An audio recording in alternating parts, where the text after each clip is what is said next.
সেন্টেন্সে কখন few, a few, the few এবং little, a little, the little বসবে এমন একটা গুরুত্বপূর্ণ টপিক নিয়ে আজ আমরা আলোচনা করব। আসসালামু আলাইকুম সুপ্রিয় শিক্ষার্থী, welcome back to my channel.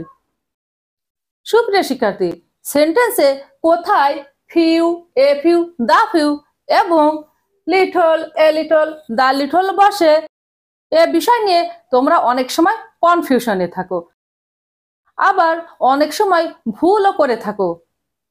এখন আমরা এই বিষয়টাই আলোচনা করব। ছাত্রছাত্রীরা, few, a few, the few এবং little, a little, the little এগুলো adjective of quantity. Adjective of quantity. ছাত্রছাত্রীরা, অ্যাডজেক্টিভ অফ কোয়ান্টিটি হলো পরিমাণবাচক অ্যাডজেক্টিভ, অর্থাৎ যে অ্যাডজেক্টিভ দ্বারা পরিমাণ বোঝায়।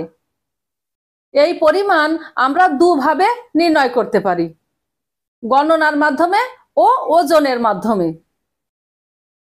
ছাত্রছাত্রীরা, যে নাউনগুলিকে গণনা করা যায় তাকে কাউন্টেবল নাউন বলে, যেমন পেন, বুক, পেন্সিল, মোবাইল এটসেট্রা। আবার যে নাউনগুলোকে গণনা করা যায় না তাকে আনকাউন্টেবল নাউন বলে, যেমন water, milk, oil, salt, sugar etcetera. সুপ্রিয় শিক্ষার্থী, কাউন্টেবল নাউনের পূর্বে এক ধরনের অ্যাডজেক্টিভ অফ কোয়ান্টিটি বসে, যেমন few, a few, the few. আবার আনকাউন্টেবল নাউনের পূর্বে অন্য ধরনের অ্যাডজেক্টিভ অফ কোয়ান্টিটি বসে, যেমন little, a little, the little. ছাত্রছাত্রীরা, এখন আমরা সেন্টেন্সে কিভাবে few, a few, the few এবং little, a little, the little বসে তার ব্যবহার দেখব। সুপ্রিয় শিক্ষার্থী, তোমরা মনে রাখবে, কোনো কিছু নেই বললেই চলে এমন বোঝাতে ফিউ বসে, আবার লিটলও বসে। তবে ফিউ বসে কাউন্টেবল নাউনের ক্ষেত্রে এবং লিটল বসে আনকাউন্টেবল নাউনের ক্ষেত্রে। যেমন আই হ্যাভ ফিউ বুকস, আমার কোনো বই নেই বললেই চলে। I have few pens, I have few pencil, mobile etcetera. আবার ব্যক্তির ক্ষেত্রেও ফিউ ব্যবহার করা হয়, যেমন I have few friends, I have few uncles. একইভাবে আনকাউন্টেবল নাউনের ক্ষেত্রে লিটল বসে, যেমন there is little water in the glass, গ্লাসে পানি নেই বললেই চলে। There is little milk in the glass, there is little oil in the বোতল এটসেট্রা। তারপর আসি এ ফিউ।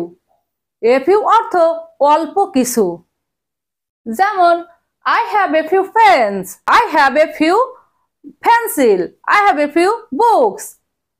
তাহলে I have a few books, আমার অল্প কিছু বই আছে। তাহলে অল্প কিছু বোঝাতে a few, অল্প কিছু বোঝাতে a few বসবে।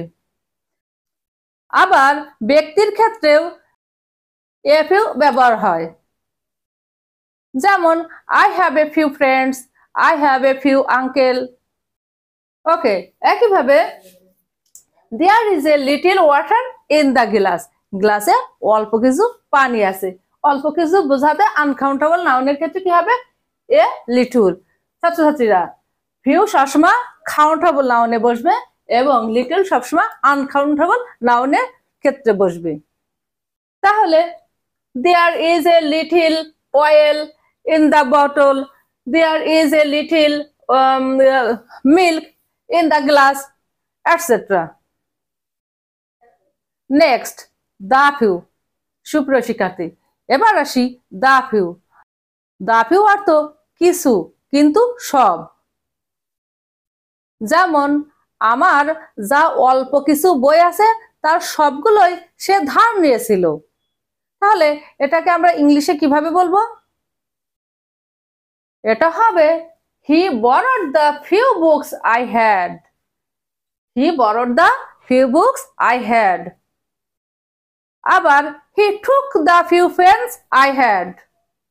ওকে, অনুরূপভাবে ব্যক্তির ক্ষেত্রেও the few ব্যবহার করা যায়।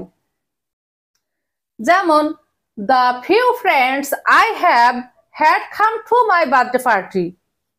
ছাত্রছাত্রীরা এখানে লক্ষ্য করো, the few friends I have অর্থ আমার যে কয়জন বন্ধু আছে, had come to my birthday party তারা সবাই আমার জন্মদিনের পার্টিতে এসেছিল। ছাত্রছাত্রীরা এগুলো বসবে কাউন্টেবল নাউনের ক্ষেত্রে। এবার আসি দ্য লিটিল। যেমন he drink the little water in the glass. গ্লাসে যে অল্প পরিমাণ পানি ছিল সে সবটুকু পানি পান করেছিল। ছাত্রছাত্রীরা এগুলো সবই আনকাউন্টেবল নাউনের ক্ষেত্রে ব্যবহার হবে।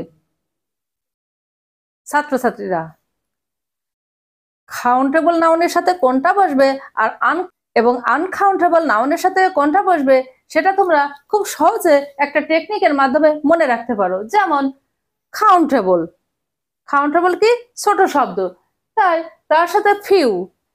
আর আনকাউন্টেবল একটু বড়, তখন সেটার সাথে লিটল, লিটলও বড় শব্দ।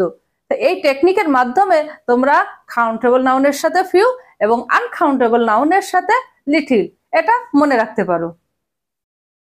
ছাত্রছাত্রীরা আজকের ক্লাসে আমরা কি শিখলাম যে সেন্টেন্সে কখন few, a few, the few এবং little, a little, the little এর ব্যবহার করা হয়। আজ এখানেই শেষ করছি, আবার দেখা হবে অন্য কোনো নতুন ক্লাসে। আল্লাহ হাফেজ।